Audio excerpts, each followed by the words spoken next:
Hey everyone, I'm Shikhar Gupta, live from the Charlotte Convention Center, where we have had a sizzling set of group stage games over the past 3 days. Here's exactly what happened in our very special SiegeGG debrief from live on site.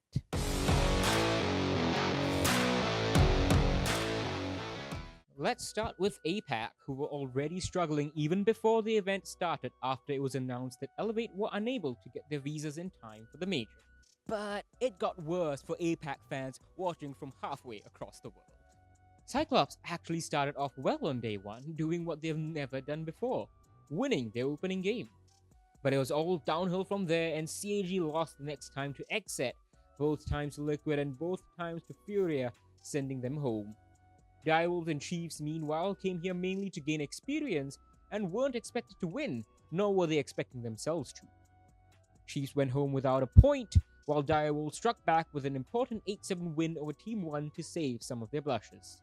Now, if you think Elevate not making it to the Charlotte Major was dramatic, boy, the drama was way more intense for the LATAM fans. Team 1, Furia, and W7M also didn't get their visas, but they could still play the major logging in online from Mexico City.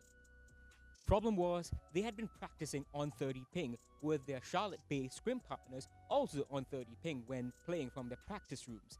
But when playing in the actual official games, they had to use a VPN to connect to the LAN build in the convention center, where their ping shot up to 80 or even 100 as is claimed, while those here on LAN enjoyed basically no ping at all. Furious Fantasy said they were being sabotaged, and W7M's GDN said it was impossible to play under such conditions. But the drama got worse on the second day. At the end of day one, it was decided that the teams who were in Charlotte would be playing online against the teams who were playing from Mexico City, thereby matching their pings at about 30, as they had been practicing on the South Central US servers. But midway through the playday, just before the first such match was about to start, the decision was reversed and teams would play just as they had on day one. Twitter exploded. W7M coach Igor claimed Ubisoft told them DZ refused to play online, while all of DZ refuted that claim. Furious CEO criticized Ubisoft heavily, saying that Riot was much better at handling major. Volps, depending on which translation you believe, called DZ either tricksters or cheaters. Panda even took a shot at LMAO, leading to some calling the G2 player Judas, but ended up apologizing later for misinforming fans.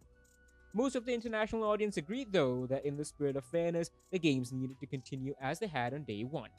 Now, I've still probably missed something of all this drama, but it's time to move on to the games. W7M actually won 3 games, but with 2 of them in OT, they lost their playoff spot to G2 despite beating G2 both times.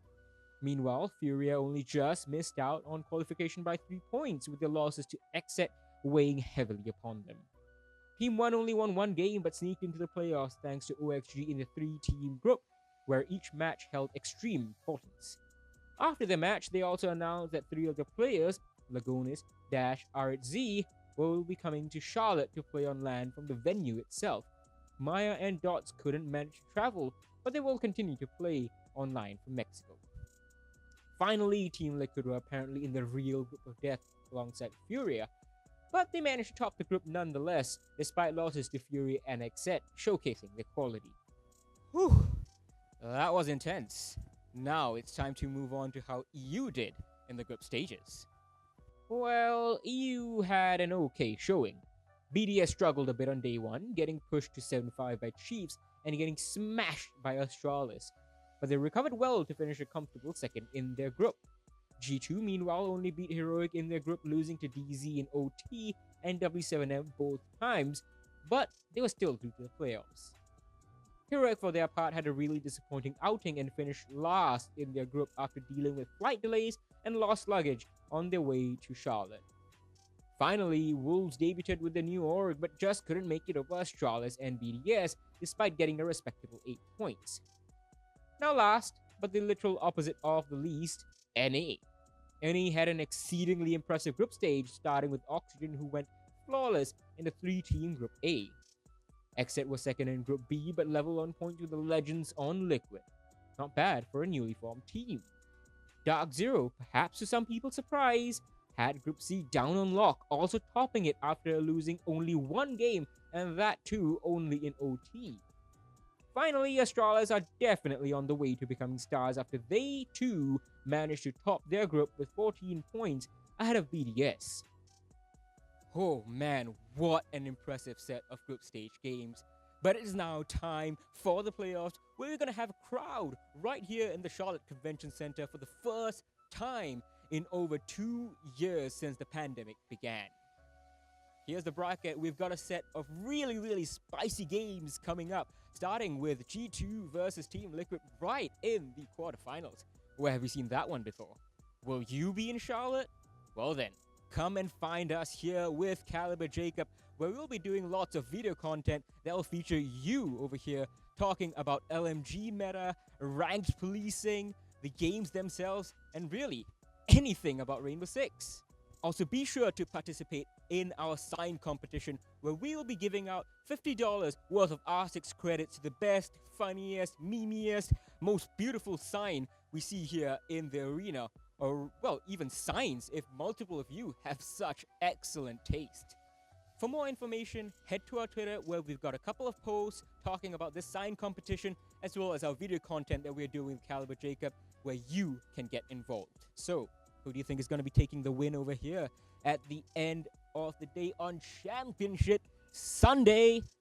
Let us know your picks down in the comments. Tag us in your predictions. Go to our website, siege.gg/predictions, to make your predictions for the upcoming quarterfinal games. And don't forget to follow us on Twitter, Facebook, Instagram, and even TikTok, where we have just launched some of our video content. And last but not least, don't forget to visit our site for news, interviews, and all the Rainbow Six content and stats that you may ever need. See you soon!